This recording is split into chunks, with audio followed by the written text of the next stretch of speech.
Hi, I'm Mark Levitt, and welcome to another exciting installment of Bad Lyrics.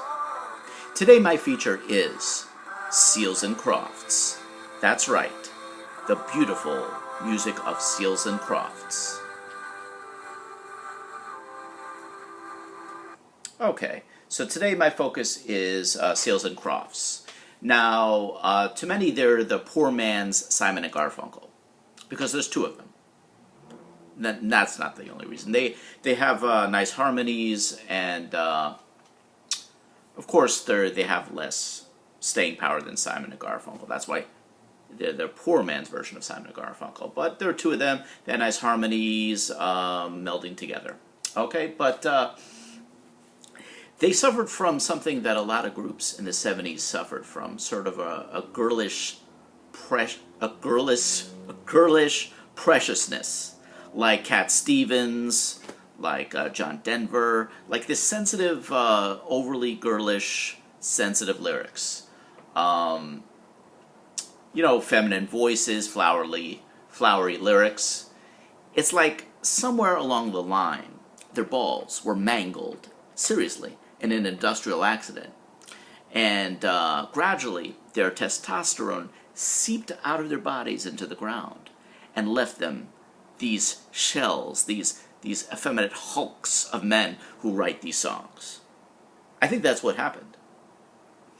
So, basically, after their testosterone was seeping out of their pores, they became what we know today, songwriting wussy pants.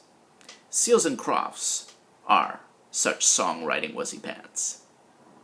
So now I'll talk about them. And the first song I'd like to dive in and dissect is their classic Summer Breeze. Every time you turn on the radio, you hear this song when they're doing some kind of 70s retrospective or just, want to mellow you out. So they play Summer Breeze.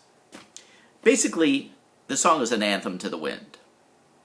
It's Summer Breeze. Okay, let's read it and see how truly wimpy and asexual a lyric can be. Okay? And how truly girlish a lyric can be written by a man who actually has facial hair. Let's read it. See the curtains hanging in the window in the evening on a Friday night. A little light shining in the window lets me know everything's all right. Okay, so the narrator, the me in this song, sees a curtain hanging and a light shining. And a false sense of security washes over this guy. He thinks everything is okay then, because the light's on, he sees the curtain. I don't know what kind of a society this guy's living in. I guess Seals and Crofts have never heard of a murder being committed or rape in a well-lit curtained room. It's unheard of to Seals and Crofts' universe, apparently. So, if a light in a window deluded everyone into thinking everything was okay, then criminals wouldn't mind a sky-high Con Ed bill. They just leave every light in the room blasting and just commit every kind of heinous act they could think of. They would do that if the world of Seals and Crofts were true. Okay, let's go on to the next verse. See the paper lying in the sidewalk, a little music from the house next door. So I walk on up to the doorstep, through the screen and across the floor. Now, growing up, I always misheard this last line. I always thought that when I heard the last stanza, it was heard a scream ran across the floor, not through the screen and across the floor.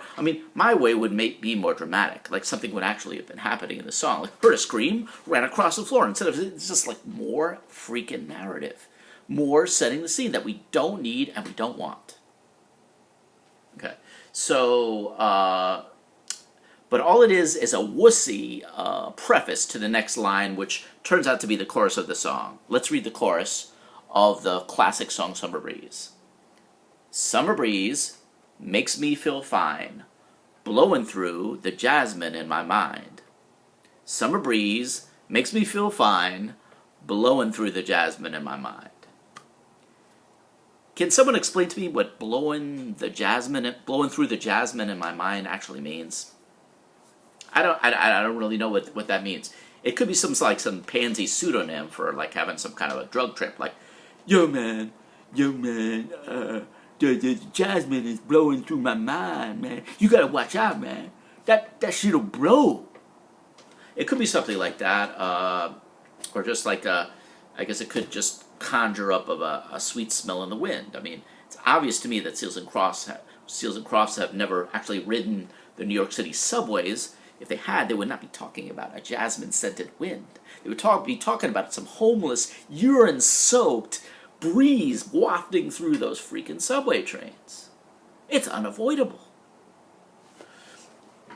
Okay, but anyhow, it's possible, though, that blowing through the jasmine in my mind has some more literal interpretation.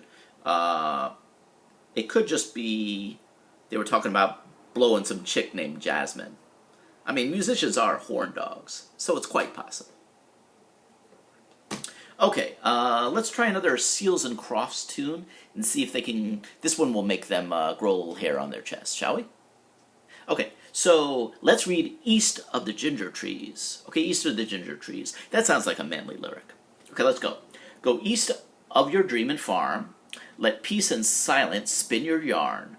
What harm can befall thee in yon wilderness of clove? Go east of the ginger trees. Go soft and silent like the breeze. What the... I mean, let's read this line again. What harm can befall thee in yon wilderness of clove? This kind of a line should be used by women to make guys lose their erection. Yon wilderness of clove. I mean, even Bob Seger or Bruce Springsteen would lose their erection while listening to this line. They couldn't maintain their manhood if forced to endure it.